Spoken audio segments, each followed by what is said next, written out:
একটা সত্যিকার চ্যালেঞ্জের মুখে পড়ে আওয়ামী লীগ কতটা ছন্নছাড়া হয়ে গেছে, দিশেহারা হয়ে গেছে, সেটা বোঝা যায় তাদের বয়ানের উল্টোপাল্টা ভুল দেখলে। আমি গতদিনই এটা বা দুদিন আগেই এটা নিয়ে কথা বলেছিলাম। আমি আজ আরেকটা এক্সাম্পল দিতে চাই। সেটা হচ্ছে, এই যে ঘটনাগুলো ঘটছে, আমাদের সামনে একটা ন্যারেটিভ আনা হচ্ছে, সেটা হলো বিএনপি জামাত আসলে কোটা সংস্কার আন্দোলনের স্টুডেন্টদেরকে সামনে রেখে সারা দেশে এই ঘটনা ঘটিয়েছে, এবং এই অভিযোগের মাধ্যমে এবং এই অভিযোগের পর তারা কতগুলো স্টেপস নিতে শুরু করেছে। আমরা দেখেছি তারা গণহারে গ্রেফতার শুরু করেছে, অসংখ্য নেতাকর্মী গ্রেফতার হয়েছেন, টর্চার্ড হচ্ছেন। সরকারের বক্তব্যটা এরকম যে এটা কোটা দিয়ে শুরু হয়েছে, স্টুডেন্টদেরকে সামনে ঢালের মতো ব্যবহার করে পেছন থেকে বিএনপি জামাত তাদের নিজেদের লোক, এবং তারা যে শব্দটা ব্যবহার করছে অহরহ হরদম, সেটা হচ্ছে কিছু টোকাই ভাড়া করে তারা এই মুভমেন্টটা করেছে, কিছু টাকা পয়সা ধরিয়ে দিয়ে। এবং লন্ডন থেকে জনাব তারেক রহমানের নাম কেউ স্পষ্টভাবে উচ্চারণ করছেন। আমরা ঢাকা ডিবির প্রধান জনাব হারুন স্পষ্টভাবে তারেক রহমানের কথা বলছেন। উনি কি বক্তব্য দিচ্ছেন, নেতাকর্মীরা চুরি পরে চলে যেতে হবে, এই কাজটা করতে না হলে এইসব কথা বলছেন। আবার প্রধানমন্ত্রী গতকালই উনি যখন বিটিভি দেখতে গেছেন, বিটিভিতে যা যা হয়েছে সেটা দেখতে গেছেন, সেখানে একটা বক্তৃতা করেছেন। সেই বক্তৃতায়ও তিনি লন্ডন থেকে কথাটা বলেছেন। তার মানে এই ঘটনাগুলো আমরা ধরে নেই জনাব তারেক রহমানের নির্দেশে এবং নিয়ন্ত্রণে এবং পরিচালনায় ঘটেছে, ধরে নিলাম তর্কের খাতিরে। কি ঘটলো? বাংলাদেশে এমন একটা পরিস্থিতি তৈরি করা হলো যে সরকার কারফিউ জারি করা ছাড়া আপাত শান্ত অবস্থাও তৈরি করতে পারেনি। মানে খেয়াল করি আমরা, সরকার চাইলে কিন্তু মিলিটারিকে সিভিল ফোর্স, সিভিল অ্যাডমিনিস্ট্রেশনের আন্ডারে ডিপ্লয় করতে পারতো উইদাউট কারফিউ। মানে আপনি পুলিশ দিয়ে পারেননি, বিজিবি আনলেন, নির্বিচারে মানুষ হত্যা করলেন, আহত করলেন, পারেননি। আপনি মিলিটারি ডিপ্লয় করতে পারতেন সিভিল অ্যাডমিনিস্ট্রেশনের অধীনে কারফিউ ছাড়া। সেই সাহস হয়নি। আপনি দুটো অস্ত্র, সর্বশেষ অস্ত্র একসাথে ব্যবহার করেছেন, যেখানে মিলিটারিকে আমরা স্পষ্টভাবে, দলের সাধারণ সম্পাদক তো বলেছেনই দেখা মাত্র গুলি করা হবে যদি কেউ কোনো কেওস তৈরি করার চেষ্টা করে।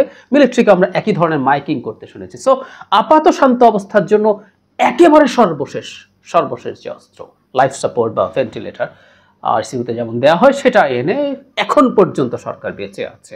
সো এই পরিস্থিতি তৈরি হয়েছে। কি হলো? এর মধ্যে সরকারের অনেকগুলো গুরুত্বপূর্ণ স্থাপনা, বিটিভি, সেতু ভবন, মেট্রো রেল, এলিভেটেড এক্সপ্রেসওয়ে, আরও কিছু, স্বাস্থ্য অধিদপ্তর, দুর্যোগ ত্রাণ মন্ত্রণালয়, এরকম অনেকগুলো, এবং কয়েকশো, সংখ্যাটা 150-200 সম্ভবত, পুলিশ এবং নিরাপত্তা বাহিনীর স্থাপনা, থানা, ফাঁড়ি, পুলিশ বক্স, বিজিবির থানা, পুলিশের ইনভেস্টিগেশনের পিবিআইর অফিস, এরকম অসংখ্য জিনিস আক্রমণের শিকার হয়েছে, জ্বালিয়ে দেওয়া হয়েছে, প্রচুর ক্ষয়ক্ষতি হয়েছে। তার চাইতেও বড় কথা হচ্ছে, একটা জেলা নরসিংদীতে সম্ভবত, আমি ভুল না করলে, একটা কারাগার ভেঙে ঢুকে সব কয়েদিদেরকে বের করে দেওয়া হয়েছে, কারাগারের সব নথি পুড়িয়ে দেওয়া হয়েছে, 85টা অস্ত্র লুট হয়েছে, যার মধ্যে মাত্র 11টা শটগান, বাকিগুলো হচ্ছে চাইনিজ অ্যাসল্ট রাইফেল, 8,500 রাউন্ড গুলি। আমি স্মৃতি থেকে বলছি, সংখ্যাগুলো এরকমই দেখিয়েছিল টিভিতে সম্ভবত। সো এই পরিমাণ ঘটনা ঘটানো হয়েছে, ঘটিয়ে এমন পরিস্থিতিতে সরকারকে নিয়ে যাওয়া হলো যেখানে সরকারকে আক্ষরিক অর্থেই পাখির মতো গুলি করে মানুষ মারতে হয়েছে। যদিও আজকের পৃথিবীতে পাখিও যেন তেন করে গুলি করে মেরে ফেলা যায় না, এসব নিয়ে আলাপ আছে, তারপর আমরা এভাবে বলি তো। সো এটা করে সরকারকে এখন পর্যন্ত ঠিক আছে। আমি ব্যক্তিগতভাবে মনে করি সরকার খুব লম্বা সময় টিকবে না। কেন টিকবে না আলাদাভাবে কথা বলবো, আবারও বলছি। সো এই ঘটনাগুলো সব ঘটিয়েছে কে? জনাব তারেক রহমান। এখন এই ঘটনাগুলো ভালো কি খারাপ ওই ডিবেটে এখন আর না ঢুকি। কেউ বলতে পারেন হ্যাঁ, ভ্যান্ডালিজমের আলাপ যখন আসে, আমি 96 সালে কি আওয়ামী লীগ করেছে, খুব বেশি তথ্য অনলাইনে পাওয়া যায় না, তাদের এটা একটা লাখ, তখন তো আর অনলাইনে পড়িয়ে ছিল না। তারপর রেট্রোস্পেক্টিভ নানান রকম রিপোর্ট 2-4টা যা পাওয়া যায় আমি আপনাদেরকে পড়ে শোনাবো, হোয়াট দে ডিড। প্রচুর তথ্য এখন আমরা যদি খুঁজি পাবো। যাই হোক, আমি ওই ডিবেটগুলোতে যাচ্ছি না, একদমই যাচ্ছি না। আমি তর্কের খাতিরে সরকারের সব কথা ধরে নিচ্ছি এবং জনাব তারেক রহমানের নেতৃত্বে, নির্দেশনায়, ফাইন্যান্সিংয়ে, পরিকল্পনায়, বুদ্ধিতে এই ঘটনাটা ঘটলো। তার মানে দাঁড়ালো, এই দেশের এত গোয়েন্দা সংস্থা, পুলিশের, মিলিটারির, নানা কিসিমের গোয়েন্দা সংস্থা আছে, 4-5টা অন্তত, যারা রিপোর্ট তৈরি করে সবসময়। এবং আর্গুয়েবলি খুব শক্ত অভিযোগ আছে, এবং এই অভিযোগ বিশ্বাস করে এদেশে প্রচুর মানুষ আছে, এদেশে ভারতীয় গোয়েন্দা সংস্থাও কাজ করে। রং এই আলাপ আছে আমাদের এখানে। তর্কের খাতিরে, আপাতত আলোচনার খাতিরে আমরা ধরে নিই অন্তত তাদের এক ধরনের চোখ আছে, এক ধরনের দৃষ্টি আছে। ইনফ্যাক্ট এটা সরকারের পক্ষে থাকতে হবে তা না, প্রত্যেকটা পাওয়ারফুল দেশ অন্য দেশে তার গোয়েন্দাদেরকে নিযুক্ত রাখে, এটা তার হিসেব নিকেশের জন্যই রাখে এটা। সুতরাং আমরা তারা কতটুকু ইনফ্লুয়েন্সিয়াল হয়তো এটা নিয়ে ডিবেট করতে পারি, কিন্তু তাদের এক্সিস্টেন্স আছে। আমেরিকার গোয়েন্দা, অন্যান্য দেশের বিভিন্ন জায়গার গোয়েন্দা, পাকিস্তানি গোয়েন্দা থাকতে পারে, থাকার কথা। আসলে একদম বাংলাদেশ একটা খুবই ডেমোক্রেটিক বাংলাদেশ হলেও এগুলো থাকা খুবই স্বাভাবিক, এগুলো থাকে। সো এই রকম, এবং এই সরকারের সময় এই সরকারকে রক্ষার জন্য ভারত যে পরিমাণ বিনিয়োগ করেছে বিভিন্ন ক্ষেত্রে, বিনিয়োগ বলতে শুধু ফিনান্সিয়াল বিনিয়োগ বোঝাচ্ছি না, তার সব রকম শক্তি, সব রকম পাওয়ার, তার সব রকম হার্ড সফট পাওয়ার ব্যবহার করেছে, সেখানে থাকতে পারে। সো এই এতগুলো গোয়েন্দা সংস্থা দৃষ্টি এড়িয়ে আপনি ছাত্রদের আন্দোলনটাকে তৈরি করতে পারে। কেউ কেউ তো বলার চেষ্টা করছে এটা ছাত্রদের আন্দোলনই ছিল না, এটাও নাকি প্ল্যানের পার্ট, তাহলে তো মহা ব্যাপার।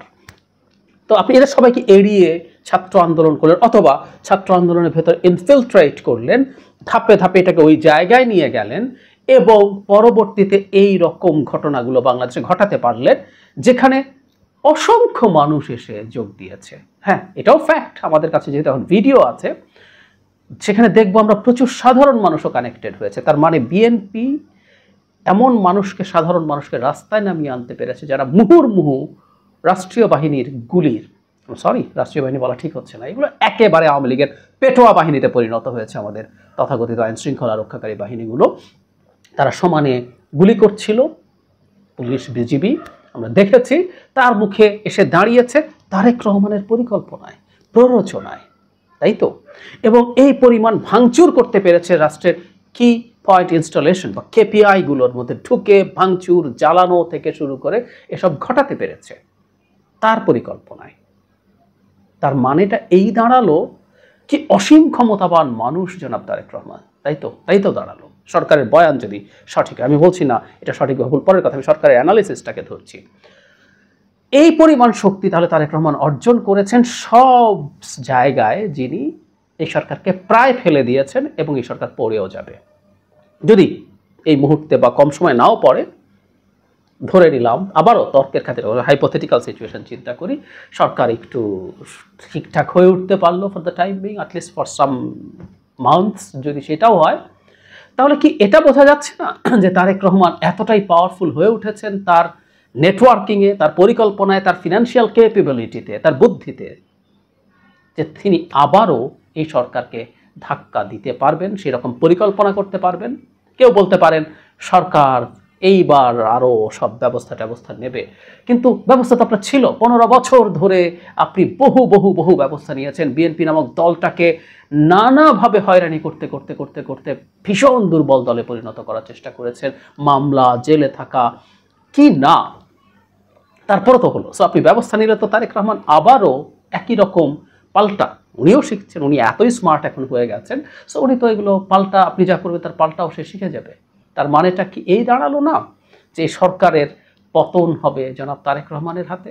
এবং এই রকম একটা মেসেজ যখন সরকার জনগণের সামনে দেয়, জনাব তারেক রহমানের নেতৃত্ব নিয়ে কিছুটা কনফিউশনও কারো কারোর মধ্যে যদি থেকে থাকে, আমি ব্যক্তিগত জীবনে দেখেছি, যেহেতু একটা ভয়ঙ্কর স্বৈরাচার সরকারের বিরুদ্ধে খুব লম্বা সময় ফাইট করেও বিএনপি জিততে পারছে না, এবং বেগম খালেদা জিয়া অসুস্থ হওয়ার পর থেকে জনাব তারেক রহমান ডিফ্যাক্টো লিডার, উনি যেহেতু পেরে উঠছেন না, হ্যাঁ অনেক সমালোচনা আছে সরকারের বিরুদ্ধে, তারপরে সবার তো এই আলাপটাও আছে যে যত যাই হোক না কেন এই পরিস্থিতির মধ্যেই তো বিজনেসটা তাকেই করতে হবে, তাকেই এই ঘটনাটা ঘটাতে হবে, যে এই সরকারের পতনের আন্দোলন সাকসেসফুল করতে হবে।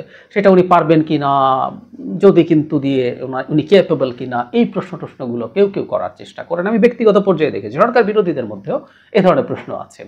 সরকারের এখনকার এই যে ন্যারেটিভ তারা মাঠে ছেড়েছে, সেটা দিয়ে আমি মনে করি এই কনফিউশন পুরোপুরি দূর হয়ে যাবে, জনগণের কাছে এটা প্রতিভাত হবে যে এই সরকারকে ফেলে দেওয়ার জন্য যদি কেউ থেকে থাকে সোফার, সেটা জনাব তারেক রহমান। সরকারই এটা এস্টাবলিশ করলো। সুতরাং আপনি বিএনপি জামাত বলে বলে এবং লন্ডন বলে বলে তারেক রহমান এটা করেছেন বলে বলে আপনি বিএনপির উপর ক্র্যাকডাউন চালানোর জন্য কিছু একটা যখন সামনে আনছেন, প্রকারান্তরে আপনি আপনার বিরাট ডিজাস্টার তৈরি করেছেন। সরকার আসলে এই জিনিসগুলো খেয়ালই করছে না। কিন্তু ওই যে কথাগুলো দেখাতে চাইছি কেন, এগুলো ইন্ডিকেট করে সরকারের মাথা নষ্ট হয়ে গেছে। এত বড় ঝাঁকি, এত বড় ধাক্কা তারা তো আর আগে খায় নাই, এবং তারা আমাদের চেয়ে ফার বেটার বোঝে কি পরিমাণ বিভৎসতা তারা চালিয়েছে। সংখ্যা দূষণামৃতের সংখ্যা 203 না, এটা 4 or 5 টাইমস অ্যাটলিস্ট। হাজার হাজার মানুষ আহত হয়েছে। আমি সফট আওয়ামী লীগার কোনোভাবেই এই সরকারের সমালোচনা করবে না, সমালোচনা করলে পারলে দুটো পাল্টা কথা বলবে এমন মানুষজনকে এই সরকারের প্রতি ঘৃণা প্রকাশ করতে দেখেছি।